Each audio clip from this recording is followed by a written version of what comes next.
Mr. McCarthy here with the, I believe, fourth video in our latest Leadership Insights series on unconscious bias. So we've been talking a lot about recognizing our own biases. We want to talk today about focusing on people. So many organizations are so focused on their processes and their systems that they lose sight of their people. And of course, you need to find time, to do all the practical things that you have to do, right? But it's so important that you establish clear expectations of your relationships with people. You communicate, you really give that feedback. We talk about that all the time. And it's really important that you do that without unconscious bias. You don't give feedback to one person and not to another. You don't communicate more with one person than you do with another. You don't give very clear expectations to one person and less so with another. Those sorts of things, again, create those micro inequities that we've been talking about. It's January, maybe by now it's the end of January, and we talk a lot about setting SMART goals. SMART goals, super important. We want to set them for our teams.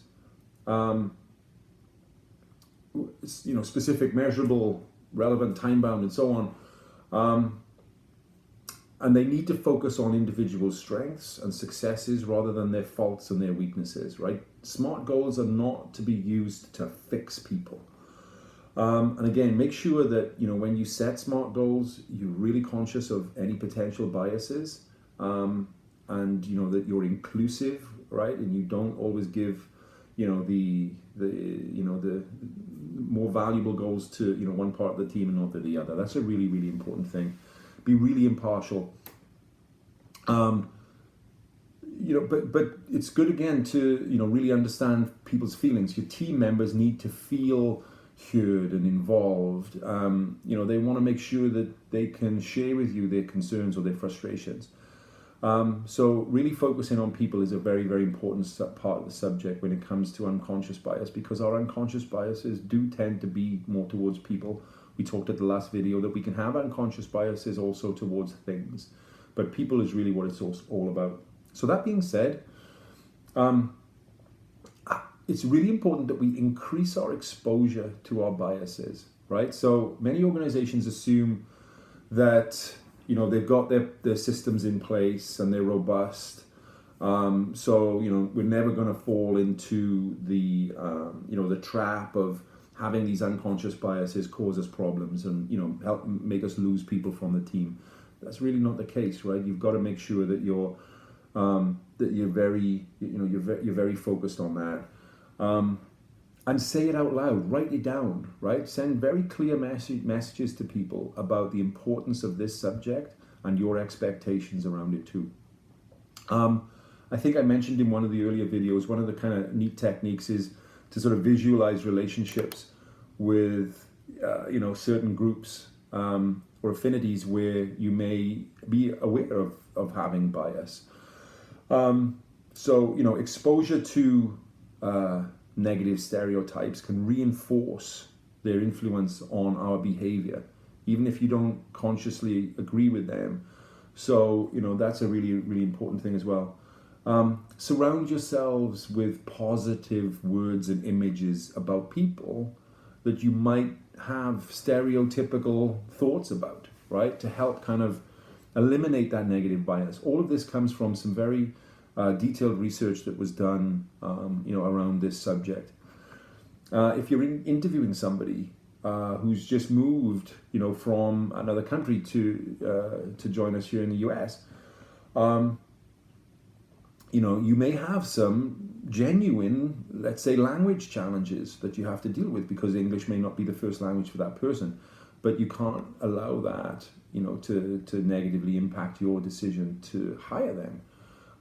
So those are the sorts of things to be aware of and then figure out how to best use that. We talked about using very clear, unbiased language. When we operate as a team, we've got to make sure that we do that. And so key points and takeaways, right? Everybody has unconscious biases. They're a natural part of how humans operate. They're simply the brain's way of coping with and categorizing all of this enormous amount of information that we receive every day. And they're very useful to help us make sound, solid, quick decisions. Our tendencies to discriminate against a group or an affinity, a type of person, may not be intentional, but they can still be very negatively impactful, and we can still do something to change that, right? That's the important thing. If you work on those IATs, you'll get some good help as to how to do that. The more we expose ourselves to ideas and images and words that challenge the negative stereotypes that we have, the better we'll be, right? And as managers, again, really, really important, unearth these unconscious biases that you have, that your team has, and then go focus on, really going after them. I have a couple of handouts as well that I'm going to attach to this video. One is about turning a hidden bias into a visible one. So I have a quote here from a co-author of a book. Dr. Banerjee wrote a book called Blind Spot, Hidden Biases of Good People. And the quote it goes like this. He says, "The first step to defeating our hidden biases is to be honest with ourselves about the blind spots that we have.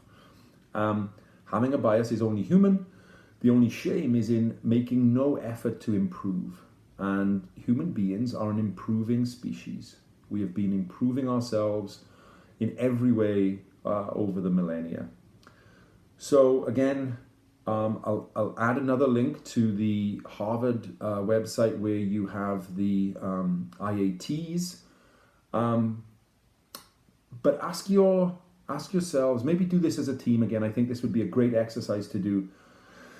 Ask for some candid feedback, right? Get that, 360-degree view from people about how you operate, and specifically focus on this topic too.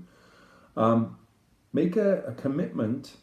This is another good way of, again, turning that hidden bias into a visible one, right? Because then, and only then, can you do something about it. Make a commitment to learn the micro inequities that your team has experienced. And then again, do something about those, right? We can always improve. Be mindful, respectful, and open, and supportive of people's differences. Listen to all of the voices of the team equally. One thing I always do is kind of maybe sometimes puts people on the spot, but if I'm looking for ideas, I want an idea off everybody, even if somebody doesn't have one. And I'll ask them to maybe go do some homework and bring me back an idea. Because otherwise what will happen is you'll have the micro inequity where, you ask Joe for an idea, he didn't have an idea today, and then tomorrow you don't ask him for an idea. And, for the rest of the year, you don't ask Joe for an idea, and maybe he has some great ones. That kind of micro inequity can happen. Ask yourself, do I typically hire the same type of people?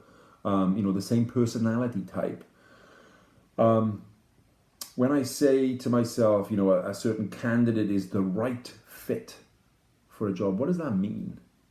Right? Think about that.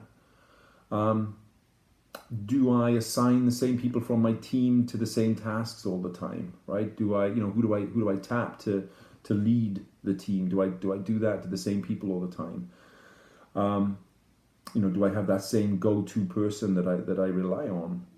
Maybe because they did a great job, but then is that a micro inequity where I'm excluding other people? So these are the sorts of things that we really want to talk about, and again, put into some practical use. So as always, thanks for listening. Thanks for watching. If you like this video, give it a thumbs up, and please subscribe and share with anybody that you think might have an interest. And as always, please, if you do have some questions or some comments or some other examples to add, shoot them back to me, and I'd love to share them. Okay, thanks again.